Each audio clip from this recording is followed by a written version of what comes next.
नमस्कार दोस्तों, मैं अल्पना। पीजीटी एजुकेशन सब्जेक्ट जो कि जून में आपका एग्ज़ाम है, उसके पहले मैं आपको शिक्षा शास्त्र की थ्योरी, जो मोस्ट इम्पॉर्टेंट थ्योरी है, और उस थ्योरी को कंप्लीट करने के बाद आपके एमसीक्यू कंप्लीट करवाए जाएंगे। तो चलिए शुरुआत करते हैं। ऐसे ही वीडियो पाने के लिए प्लीज़ चैनल को लाइक, सब्सक्राइब, बेल आइकन ज़रूर प्रेस करिए। और मोस्ट इम्पॉर्टेंट है, अगर आपकी थ्योरी नहीं कंप्लीट है तो आप एमसीक्यू कंप्लीट सॉल्व नहीं कर पाएंगे। इसलिए सबसे पहले मैं रफली ऐसे आपको रिवीजन के तौर पे थ्योरी बताऊंगी, then MCQ solve करवाऊंगी।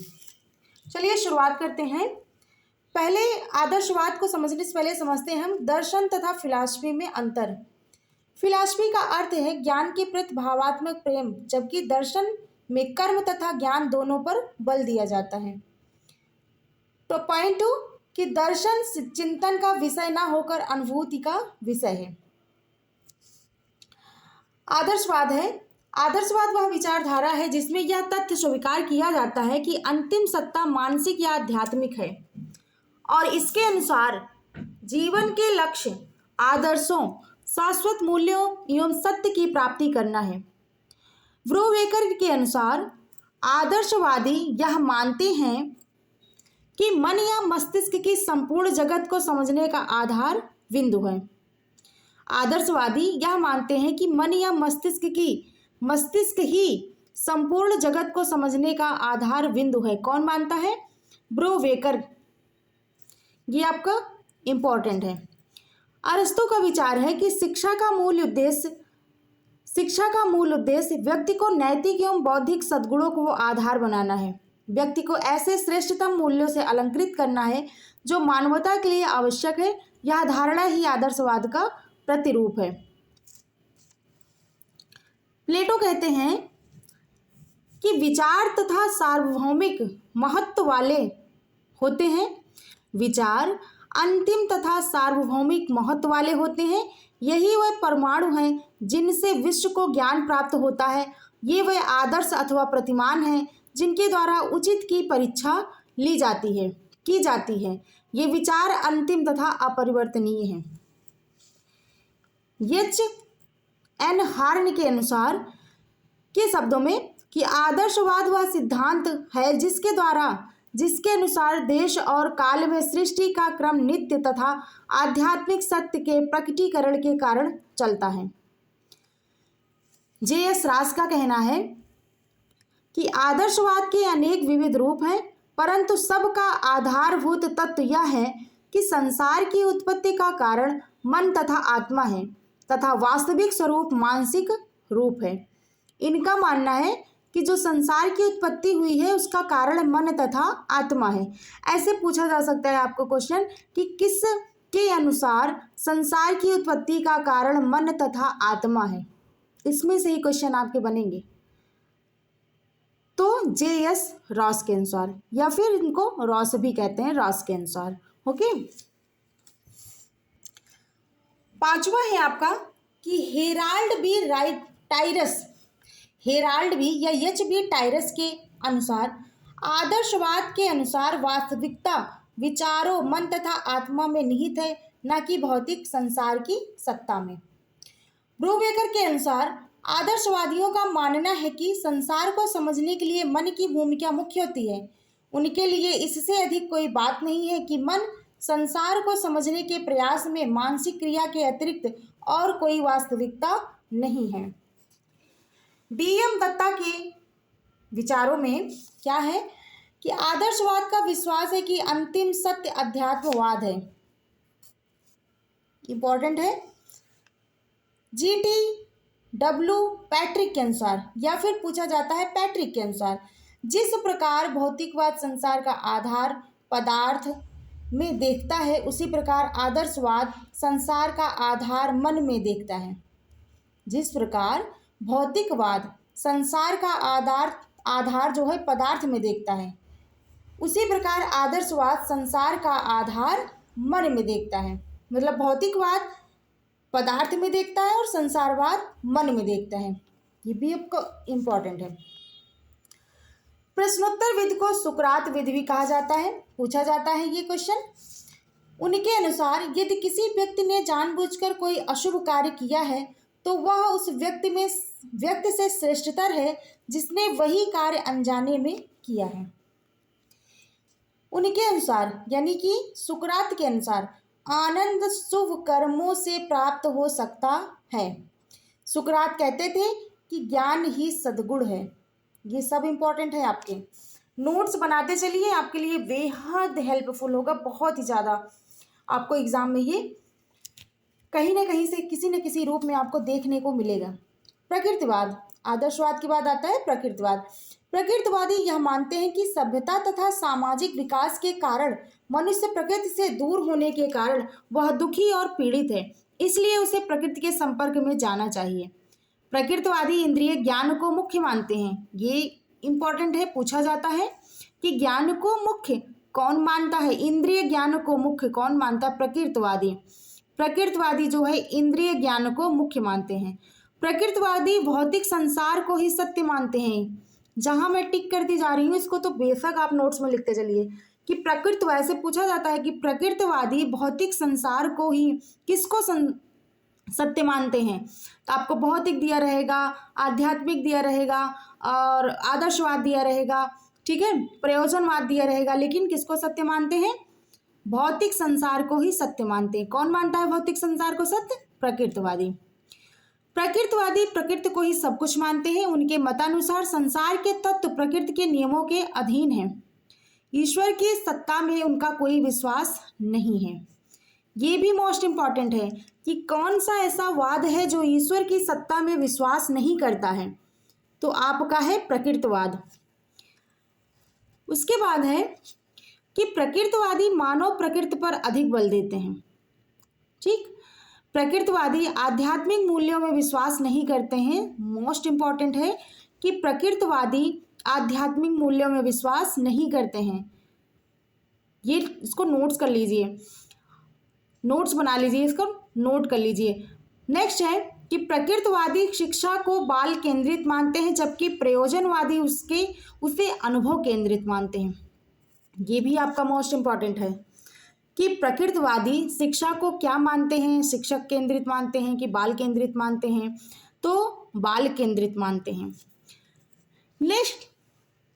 Next topic आता है आपका प्रयोजनवाद। प्रयोजनवाद का अर्थ जेम्स बी प्रेट के अनुसार प्रयोजनवाद हमें अर्थ का सिद्धांत, सत्य का सिद्धांत, ज्ञान का सिद्धांत तथा वास्तविकता का सिद्धांत देता है। रॉस के अनुसार प्रयोजनवाद आवश्यक रूप से एक मानवतावादी दर्शन है जो यह विश्वास करता है कि मानव क्रिया करते हुए स्वयं अपने मूल्यों का निर्माण करता है। वास्तविकता अपनी निर्माण अवस्था में है तथा हमारे सत्य मानव निर्मित तत्व हैं। रीड के अनुसार है कि प्रयोजनवाद क्रिया, व्यस्तता, वचनबद्धता तथा प्रतिद्वंद्वता को केंद्रीय विषय मानता है। किसके अनुसार है? रीड के अनुसार। रस्क के अनुसार क्या है कि प्रयोजनवाद एक प्रकार के नए आदर्शवाद के विकास की केवल अवस्था है जो वास्तविकता के प्रति पूर्ण न्याय करेगा, क्रियात्मक तथा आध्यात्मिक मूल्यों का समन्वय करेगा तथा परिणाम स्वरूप ऐसी संस्कृति का निर्माण करेगा जो निपुणता को पूर्ण स्थान देगी, ना कि उसकी अवहेलना करेगी। यह है रस्क के अनुसार। विलियम जेम्स ने प्रयोजनवाद को इस प्रकार परिभाषित किया है कि प्रयोजनवाद मन का एक स्वभाव है तथा दृष्टिकोण है। यह विचारों में तथा सत्य की प्रकृति का सिद्धांत भी है तथा अंत में यह वास्तविकता संबंधी सिद्धांत है। रोजन कहते हैं कि प्रयोजनवाद के अनुसार सत्य को उसके व्यवहारिक परिणामों के द्वारा जाना जा सकता है। ब्राइटमैन के कथन में है कि प्रयोजनवाद सत्य का मापदंड है। सामान्यतः रूप से यह वह सिद्धांत है जो समस्त विचारधारा के सत्य की जांच उक्त के व्यवहारिक परिणामों से करता है। यदि व्यवहारिक परिणाम संतोषजनक हैं तो विचार प्रक्रिया को सत्य कहा जाता है। प्रयोजनवादी इस ब्रह्मांड की रचना के संदर्भ में चिंतन करने की अपेक्षा मानव जीवन के वास्तविक पक्ष पर विचार करते हैं। प्रयोजनवाद का एक अन्य नाम प्रयोगवाद भी है। जॉन डिविक ने प्रयोजनवाद को प्रजातंत्र की शिक्षा के लिए अधिक उपयोगी बताया है। आधुनिक समय में प्रयोजनवाद का अमेरिका में अधिक प्रचलन हुआ। विलियम जेम्स को प्रयोजनवाद का प्रवर्तक माना जाता है। जो मैं टिक करते चल रही हूँ इसको नोट करते चलिए, इंपॉर्टेंट है। योजना विधि का विकास किल पैट्रिक ने किया। प्रयोजनवाद की एक प्रमुख विशेषता करके सीखना है। अस्तित्ववाद मूल रूप से संकट का दर्शन है। प्रयोजनवाद में शिक्षक निर्देशक की भूमिका में होता है। अमेरिका में प्रयोजनवादी शिक्षा का प्रचलन है। सबसे ज्यादा कहाँ है? अमेरिका में। प्रयोजनवाद की मुख्य शिक्षा विधि योजना विधि है। कौन सी विधि है? योजना विधि है। प्रोफेसर विंके विक ने science and education in USSR नामक पुस्तक लिखी। क्रिकेगार्ड ने ईसाई समाज पर प्रहार नामक पुस्तक लिखी। ये पूछा गया क्वेश्चन है। वास्तविक रूप से अस्तित्ववाद का जनक क्रिकेगार्ड को माना जाता है। ये भी इंपॉर्टेंट है। स्पष्ट रूप से अस्तित्ववाद का स्रोत डेकार्त के इस कथन को माना जाता है, मैं सोचता हूं अतः मैं हूं। ये मोस्ट इंपॉर्टेंट है कि किसका कथन है।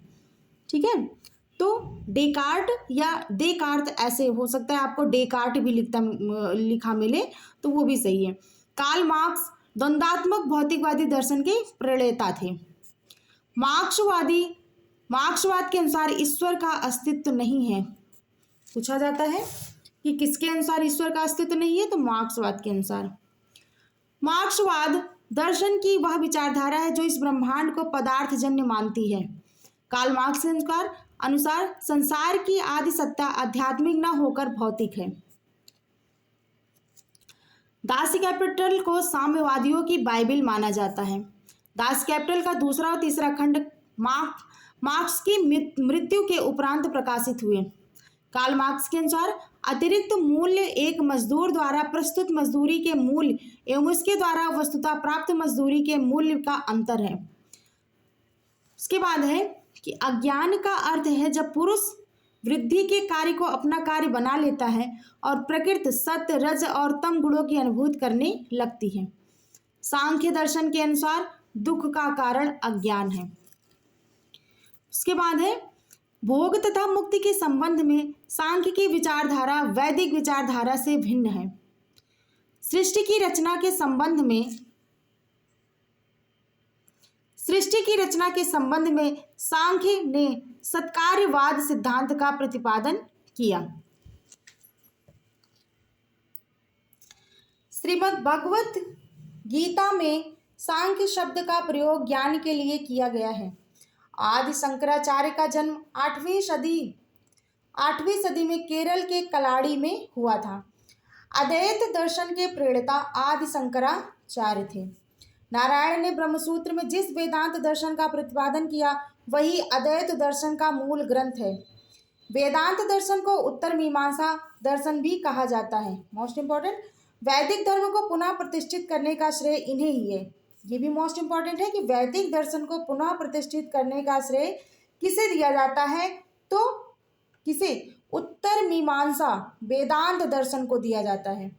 आदि शंकर ने 10 उपनिषदों पर शंकर भाष्य लिखा। ये भी इंपॉर्टेंट है। आदि शंकर ने भारत के चारों दिशाओं में 4 धामों की स्थापना की थी। ये भी इंपॉर्टेंट है कि इन्होंने कौन चारों दिशाओं में 4 धामों की स्थापना की थी, तो आदि शंकर ने। ठीक है दोस्तों, आपका आदर्शवाद, प्रकृतिवाद और प्रयोजनवाद समाप्त होता है। उसके बाद आएगा आपका यथार्थवादी शिक्षा। यथार्थवादी शिक्षा आएगा, उसके बाद फिर और भी ज़्यादा इंपॉर्टेंट जो टॉपिक हैं वो भी आपको करवाया जाएगा। लेकिन उसके पहले प्लीज़, अगर आपको लगा हो कि हाँ आपके काम की चीज़ है, तो प्लीज़ सब्सक्राइब कर लीजिए और बेल आइकन प्रेस कर लीजिए पर डे वीडियो पाने के लिए।